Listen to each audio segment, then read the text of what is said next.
پنجاب حکومت نے وزیر اعظم سابق وزیر اعظم میاں محمد نواز شریف صاحب کے لیے خوشخبریاں سنا رہی ہیں اور ہماری عدالتیں بھی، تو یہ تو جو سیکشن 401 ہے اس کے تحت انہوں نے کیا کہ ماضی میں اس کی کوئی اور مثال ہے؟ نہیں، ماضی میں اس کی مثال بالکل نہیں ہے. ماضی میں محترم نواز شریف صاحب کا اس طرح آنے جانے کی بھی کوئی مثال نہیں ہے.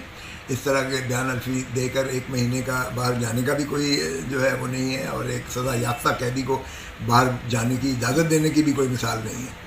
اور پھر جس نے بیان حلفی اور حلف نامہ دیا وہ اس کا وزیر اعظم بننا چھوٹے بھائی صاحب کا، اس کی بھی صاحب کا کوئی مثال نہیں ہے. تو یہ اگر اس طرح سے جو ہے ہم نے حکومتیں بنانی ہیں اور ہم نے حکومتیں گرانی ہیں اور ہم نے وزیر اعظم کو گھر بھیجنا ہے اور کسی اور وزیر اعظم کو سزا یافتہ کو ہم نے اس کو سرکاری پورے جاہ و جلال میں پاکستان میں واپس لا کے اور یہ تاثر دینا ہے اور اس کا جلسہ کروانا ہے اور پھر وہ تاثر دینا ہے کہ ہم اس کے پیچھے ہیں، تو یہ بھی اس کی بھی کوئی مثالیں نہیں، کمی ملتی ہیں. سو میرے خیال میں کہ یہ نفی ہے، آئین کی نفی ہے، یہ جمہوریت کی نفی ہے. اور جس طرح سے 401 کو جو ہے ضابطہ فوجداری کو انووک کر کے کیئر ٹیکر گورنمنٹ نے ان کو ضمانت میں توسیع کی ہے، یہ بھی جو ہے ایک اس کی بھی مثال بھی نہیں ہے، اس کا جواز بھی نہیں ہے قانون اور آئین میں. کیئر ٹیکر کا یہ کام ہے ہی نہیں، اور یہ کیئر ٹیکر خود جو ہے اب یہ چیئر ٹیکر بن چکی ہے، کیونکہ کیئر ٹیکر اس وقت تھی جب 90 دن کے اندر شفاف الیکشنز کرانا ان کا کام تھا. 90 دن سے جب تجاوز ہو جائے تو یہ غاصب ہے، یہ کسی آئین اور قانون کے تابع نہیں ہے. لیکن بدقسمتی ہے ہمارے ملک میں سبھی کچھ چلتا ہے، اور جب تک ان کی آشیرواد ہے جو مقتدر حلقے ہیں. تو سر کل بلاول بھٹو زرداری صاحب سپریم کورٹ پاکستان میں تھے، سپریم پاکستان نے بلایا ہوا تھا ان کو بعد میں ادھر، تو انہوں نے کہا ہے جی الیکشن ڈیلے نہیں ہونے چاہیے اور یہ جو لیول پلینگ فیلڈ ہے نا یہ سب کے لیے ہونی چاہیے. اور یہ بات آپ بھی کہتے تھے کہ نواز شریف صاحب یا نون لیگ لاڈلی ہے، تو اب پیپلز پارٹی تو لیول پلینگ کی بات کر رہی ہے، تو پہلے آپ کی بات کو کیوں نہیں وہ ایکسیپٹ کرتے؟ نہیں، ہم تو پہلے دن سے کہہ رہے تھے، روز اول سے میں نے تو محترم زرداری صاحب کو بھی کہا تھا کہ خدا را ان کو محترم شہباز شریف صاحب کا وزیر نہ بنائے. بالکل سر، آپ اپنے موقف پہ قائم ہیں. میں آج بھی قائم ہوں اور پہلے دن سے قائم ہوں.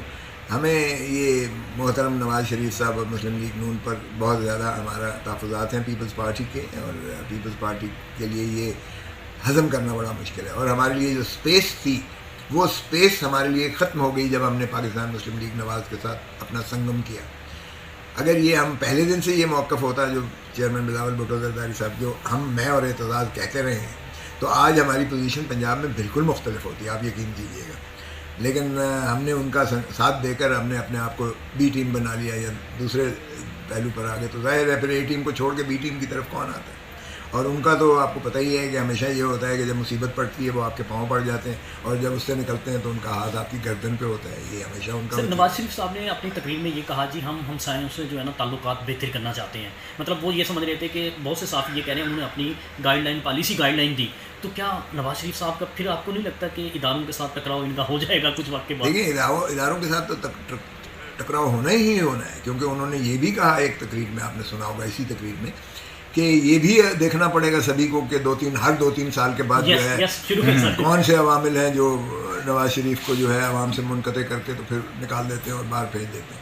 تو وہ واضح پیغام دیا کہ یہ بھی آپ کو جو ہے اس کا احاطہ بھی کرنا پڑے گا اور اس کا محاسبہ بھی کرنا پڑے گا. تو ظاہر ہے محاسبہ کس کا ہوگا، تو وہ کلیش تو ہونا ہی ہونا ہے. اچھا سر، لاسٹ کویشچن ہے مسنگ پرسن کے حوالے سے. سر آپ پوچھ لیں میں لاسٹ. اچھا سر، مسنگ پرسن کے حوالے سے آج آپ نے پٹیشن جو ہے وہ دائر کی سپریم کورٹ میں، آپ نے کیا پرے کیا ہے اس میں؟ دیکھیں اس میں ہم نے پریئر کیا ہے نمبر 1 ایک کمیشن بنایا جائے مسنگ پرسنس پر، چونکہ یہ آج کا نہیں بہت دیرینہ مسئلہ ہے. پہلے تو صرف بلوچستان ہی کے لوگ ہماری جو ہے مائیں بہنیں بیٹیاں اور بچے اور بوڑھے وہ تصویریں لے کر گلے میں اور یہاں تک اسلام آباد تک اور پتہ نہیں کہاں کہاں چلتے رہے، اور آج بھی وہ نالا ہیں، ہر گھر سے تقریباً ان کا شور وغیرہ اٹھتا ہے. لیکن اس کے بعد اب انہوں نے ہمیں تانے دیتے تھے کہ پنجاب میں اب آپ کو ہوا ہے نا، ہم جب سے کہتے تھے آپ اس وقت ہمارا ساتھ نہیں دیتے تھے، آج آپ کے ساتھ ہو رہا ہے، پنجاب کے ساتھ ہو رہا ہے یا ملک کے باقی حصوں میں ہو رہا ہے، تو آج آپ کو تکلیف ہو رہی.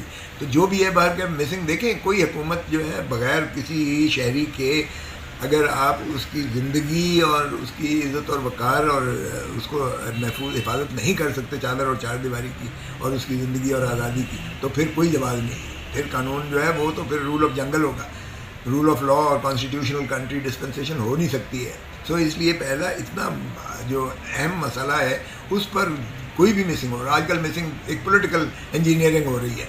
شیخ رشید کو اٹھایا ہے تو وہ کتنے مہینوں کے بعد آیا ہے تو وہ کہتا ہے کہ میں چلہ کاٹ رہا تھا اور چلہ بڑا سخت تھا. انڈر کرنٹس اس کے نظر آ رہے تھے. اور جو ادروائز سما یا دوسرے کورسپونڈنٹس جنہوں نے کیا ہے ان کی اگر پس پشت جو آوازیں آ رہی ہیں کہ ان کو جو ہے تشدد کیا گیا ہے ان پر, شیخ رشید پر. اور اسی طرح اگر آپ عثمان ڈار کو دیکھیں تو اس کو جس طرح اس کی ماں کے ساتھ کیا گیا, پہلے کیا گیا جب اس کے گھر میں اور چادر چار دیواری کا جو پامال کرتے ہوئے کیا گیا, اور پھر آیا تو طوطے کی رٹا ہوا ایک بیان اس پہ پڑھا تو تب اس کو سکون آیا. آج بھی اس کا بھائی اور اس کی ماں جو ہے مختلف بیان دے رہے ہیں. پھر ایک اسی طرح آپ دیکھیں فرخ کو جو ہے, فرخ کا بھی یہی ہوا کہ وہ پہلے کتنا عرصہ غائب رہا اور اس کے بعد جو اس کے ساتھ ہوا عمران ریاض آج تک اس کا جو ہے وہ ابھی ذہنی توازن ہی ٹھیک نہیں ہو سکا ہے, اور جسمانی طور پر بھی جتنا اس کا 35-40 پاؤنڈ اس کا کم ویٹ کم ہوا ہے جتنا بھی ہوا ہے, تو وہ بھی زندوں میں نہ مردوں میں.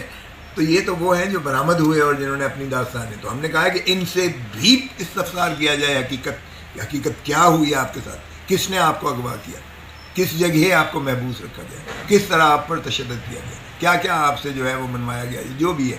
اور اسی طرح جو لوگ ابھی تک نمودار نہیں ہوئے ہیں مسنگ پرسن ہیں وہ بھی سینکڑوں میں ہیں, ہزاروں میں ہیں وہ بھی, تو ان کا بھی جو ہے ایک برآمدگی کے لیے تحرک کرنا ایک کمیشن. اور کمیشن ہم نے سجیسٹ کیا ہے کہ یہ کمیشن آف انکوائری ایکٹ 2017 کے تحت نہیں, ہم نے کہا سپریم کورٹ اپنا اختیار استعمال کرے جو وطن پارٹی میں رپورٹڈ ججمنٹ میں بھی موجود ہے. اور نیمو گیٹ کا بھی ہے, آپ دیکھیں بہت سارے ایسے سپریم کورٹ نے ہی کمیشن بنائے. تو سپریم کورٹ کے کمیشن میں ہم نے کہا سپریم کورٹ کا ایک جج ہو, اور پھر بار کونسلز کے تمام پاکستان کے سربراہان ہوں بشمول صدر سپریم کورٹ بار ایسوسی ایشن, vice chairman Pakistan bar council, اور ساری لاہور ہائی کورٹ بار کے صدر ہوں, کراچی ہائی کورٹ بار کے صدر ہوں, اور باقی پاکستان کی صدور جو ہے وہ اس کمیشن کا حصہ ہوں.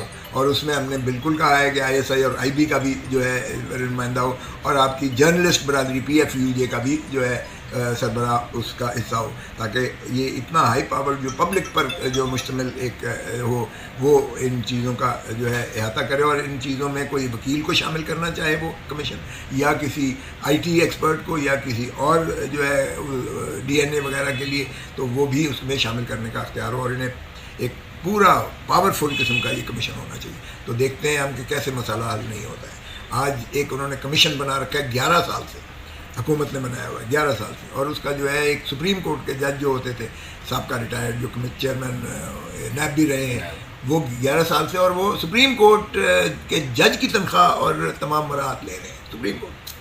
اور ایک پورا سیکریٹریٹ بنا ہوا ہے, پوری اسٹیبلشمنٹ ہے, اس میں ایک بہت بڑی بلڈنگ ان کو ملی ہوئی ہے, additional secretary, deputy secretary, section officer, police, اس میں FIA, اس میں ملازموں کی بے بہا آپ کو نظر آتے ہیں. اربوں روپیہ لگا ہے ایک ٹیکس پیئر کا. ہم نے کہا اس کا بھی کوئی حساب دے دیں کہ یہ کتنا 11 سال سے کتنا خرچہ ہوا ہے عوام کا اس پر, اور ان کی کارکردگی کیا ہے. کوئی ایک بندہ بھی انہوں نے برآمد کر کے کہا ہے کہ اس کو فلاں شخص نے محبوس رکھا تھا, یا فلاں ادارے نے, یا فلاں پولیس نے, یا جو بھی ہے انہوں نے کیا ہے, اور ان کے خلاف کوئی کارروائی انہوں نے کی ہو. تو پھر 11 سال سے جو تعیش ہو رہا ہے پاکستان کے عوام کے ساتھ کھلواڑ اور مذاق ہو رہا ہے, اور ایک اشک شوئی کی جا رہی ہے کہ مسنگ پرسنس کا جی ہم نے تو کمیشن بنایا ہوا ہے, اور وہ سپریم کورٹ کے جج کی اس کو مراحت دی ہوئی ہے, پاور دی ہوئی ہے, اور کارکردگی نیل زیرو. بہت شکریہ آپ کے. اچھا سر, ایک تو بتائیے گا کل کے حوالے سے کیس پر بڑا اہم فیصلہ آیا ہے, اس حوالے سے آپ کیا کہیں گے؟ دیکھیں, میں سمجھتا ہوں یہ تاریخ سال فیصلہ ہے, اور سپریم کورٹ سے یہی توقع تھی کہ وہ ایک تو آئین پر عملداری کو یقینی بنائیں, دوسرا رول آف لا کو مسلم کریں, تیسرا لوگوں کے بنیادی حقوق جس کا انہوں نے حلف اٹھا رکھا ہے ان کی جو ہے خاطر کا اس کو جو ہے امپلیمنٹ کریں اور یقینی بنائیں اس کی عملداری کو. اور پھر یہ ہے کہ ایک عجیب خوف کی فضا تھی سارے ملک میں کہ جی اگر کوئی ایسی بات پکڑ لیا تو فوجی عدالت میں ہوگا. فوجی عدالت کا خوف ہی اتنا تھا. ابھی 103 لوگ جو ہمارے یعنی پاکستانی مسلمان جو ہیں ان کو اٹھایا ہوا ہے فوجی عدالت میں, کوئی پتہ نہیں انہیں کہاں رکھا ہوا ہے, کوئی پتہ نہیں ان کے ساتھ کیا سلوک ہو رہا ہے. کوئی فیملی سے ان کی ملاقات جو ہے ہم نے سپریم کورٹ سے کہہ کے بڑی زور سے ہم نے کروائی, کوئی وکیل نہیں ہے, کوئی ان کی جو ہے پرسان حال نہیں ہے. الٹا 8 بندوں سے جو ہے درخواست دلا دی کہ جناب ہمیں فوجی عدالتیں قبول ہیں, ہمارے ساتھ بڑا فوج انصاف کر رہی ہے, آپ مہربانی کر کے مداخلت نہ کریں, ان کو کہیں ہمارا جلدی فیصلہ کریں. یار یہ کوئی مذاق کرنے والی بات ہے. ہم نے ایک انٹرنیشنل اس کا وہ بھی لگایا تھا اپنی پٹیشن کے ساتھ سروے کا. انہوں نے کہا جی APS کے بعد 635 جو ہے فوجی عدالت نے فیصلے کیے ہیں, 634 کا اقبال جرم کروایا ہوا تھا. اب سارے ہی ان کے ضمیر جاگ اٹھتے ہیں اور اقبال جرم کرتے ہیں. یہ آج تک کبھی دنیا کی کسی اس میں نہیں ہوتا ہے. تو یہ سارا ایک عدالتیں ہیں ہی نہیں فوجی عدالت. اچھا سر، اگر اپیل کے لیے چلے جاتے ہیں اس کیس کے تو پھر وہ فل کورٹ بنے گا یا کہ اس سے لارجر بینچ بنے گا اور وہ اپیل میں جا کے ختم کر دیتے ہیں تو پھر کیا ہوگا؟ دیکھیں جو پریکٹس اینڈ پروسیجر ایکٹ کا جو فیصلہ آیا ہے اس میں اپیل کی بالکل گنجائش ہے، اپیل میں جا سکتے ہیں، بھلے جائیں. لیکن اب اس وقت جو فیصلہ 5 ججز کا ہوا ہے نا، اپیل جو ہے وہ ظاہر ہے کہ اس سے بڑا بینچ جو ہے سنے گا. تو ہمیں تو کوئی اعتراض نہیں ہے. دیکھیں قانون اور آئین اسی چیز کا متقاضی ہے جو فیصلہ کیا ہے. جج صاحبان نے فیصلہ متفقہ 5 ججوں نے 2 چیزوں پر نقطوں پر کیا ہے. نمبر 1 کہ سویلینز کا ٹرائل جو ہے ملٹری کورٹس میں نہیں ہو سکتا ہے، اور نمبر 2 جو ملٹری کورٹس یا ملٹری اتھارٹیز نے اس دوران میں 103 لوگوں کے جو بھی کارروائی کی ہے اس کو کالعدم قرار دے دیا گیا ہے. اور ایک چیز پر صرف جو ہے جسٹس یحییٰ آفریدی صاحب نے وہ تحفظ کا اظہار کیا ہے.